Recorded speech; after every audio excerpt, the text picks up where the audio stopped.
नमस्कार दोस्तों, स्वागत है एक बार फिर से आपके अपने YouTube channel ABR science classes के अंदर। तो दोस्तों, आज हम लोग फिर से फिजिक्स में चैप्टर 1 क्लास 10 का इम्पोर्टेंट क्वेश्चन जिसका नाम है किरणपुंज का अध्ययन करने वाले हैं। तो दोस्तों, इस वीडियो के अंतर्गत हम लोग ये जानेंगे कि किरणपुंज किसे कहते हैं और ये कितने प्रकार के होते हैं और उनके जो प्रकार है उन प्रकारों के बारे में भी अच्छी तरीके से अध्ययन करेंगे। तो चलिए दोस्तों, बिना टाइम वेस्ट किए ही हम लोग वीडियो को शुरू करते हैं। तो दोस्तों, पहला टॉपिक है कि किरणपुंज किसे कहते हैं। दोस्तों, किरण पुंज क्या होता है? तो किरण पुंज का मतलब होता है कि प्रकाश की किरणों के समूह को प्रकाश का किरण पुंज कहते हैं। प्रकाश की किरणों के समूह को प्रकाश का किरण पुंज कहते हैं।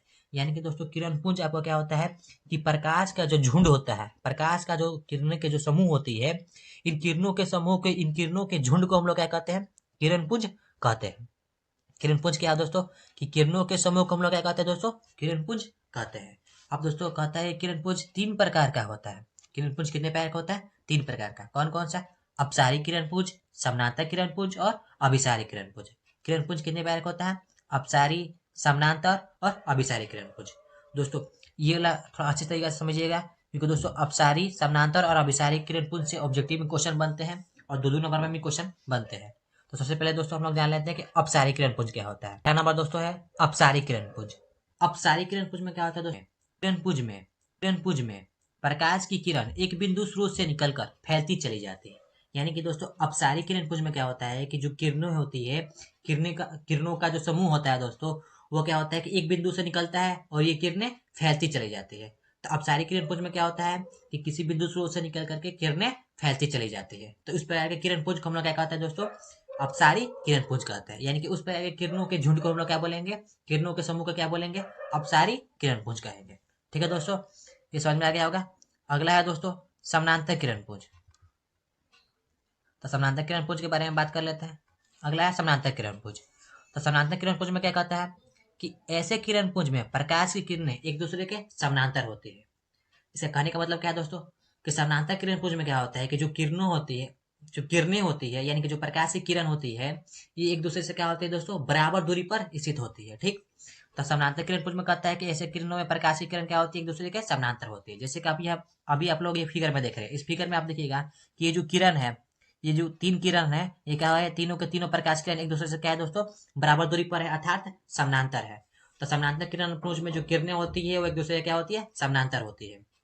और यहाँ पर एक लाइन बहुत अच्छा तरीके से लिखा गया है यहाँ पर दोस्तों कि बहुत अधिक दूरी पर स्थित प्रकाश के स्रोत से आते किरण पुंज समानांतर किरण पुंज होती है। इसका मतलब क्या है दोस्तों? तो इसका मतलब कहने का है कि बहुत अधिक दूरी पर स्थित किसी भी स्रोत से अगर कोई प्रकाश किरण आ रही है, जैसे सूर्य से बहुत अधिक दूरी पर स्थित है पृथ्वी से, तो वहां से जो प्रकाश किरण आती है, ये जो किरण होती है वो कैसे होती है? तो समानांतर होती है, अर्थात एक दूसरे से क्या होती है? बराबर दूरी पर स्थित होती है।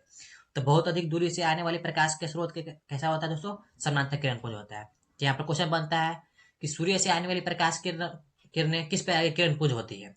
तो समानांतर होती है, अपसारी होती है कि अभिसारी होती है? तो इसका सही आंसर क्या है दोस्तों? समानांतर किरण पुंज होती है। ठीक है दोस्तों, तो समानांतर किरण पुंज समझ में आ गया होगा कि इस प्रकार के किरण पुंज में क्या होता है दोस्तों? किरणें एक दूसरे के समानांतर होती है। अगला है दोस्तों अभिसारी किरण पुंज। अभिसारी किरण पुंज में क्या होता है दोस्तों? तो अभी पढ़कर है अपसारी। अपसारी में ये बताया गया था कि किरणें क्या होती है? एक बिंदु से निकल करके फैलते चली जाती है। और अभिसारी में क्या होता है दोस्तों?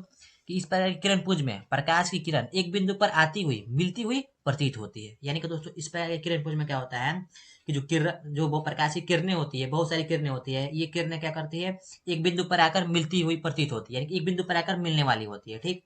और ऐसे किरण पुंज में के बीच की दूरी क्या होती है? घटती चली जाती है। इस कारण क्या होता है कि एक दूसरे पर मिलने वाली होती है। ठीक। तो एक दूसरे के करीब आने वाली होती है। तो अभिसारी किरण बहुत सारे किरणें एक बिंदु पर आकर मिलती हुई प्रतीत होती है, या फिर ये कहें कि बहुत सारे किरण पुंज एक बिंदु पर आकर मिलती है। तो दोस्तों, अपसारी में हो जाएगा कि एक बिंदु से निकल कर किरणें फैलती चली जाती है। समानांतर में क्या होता है कि जो किरण पुंज होती है, यानी कि जो किरणों का समूह होता है, वो एक दूसरे से बराबर दूरी पर स्थित होता है। और अभिसारी में होता है कि जो किरणें होती है वो एक दूसरे पर आकर मिलती हुई प्रतीत होती है, यानी कि मिलती है। तो दोस्तों, आई होप कि आपको ये वीडियो अच्छी लगी होगी। आपको ये किरण पुंज, अभिसारी किरण पुंज, समानांतर किरण पुंज और अपसारी किरण पुंज समझ में आया होगा। तो दोस्तों, यदि आपको ये वीडियो अच्छा लगा हो तो वीडियो को लाइक, चैनल को सब्सक्राइब जरूर कीजिएगा। तो दोस्तों, मिलते हैं एक नई वीडियो के अंदर।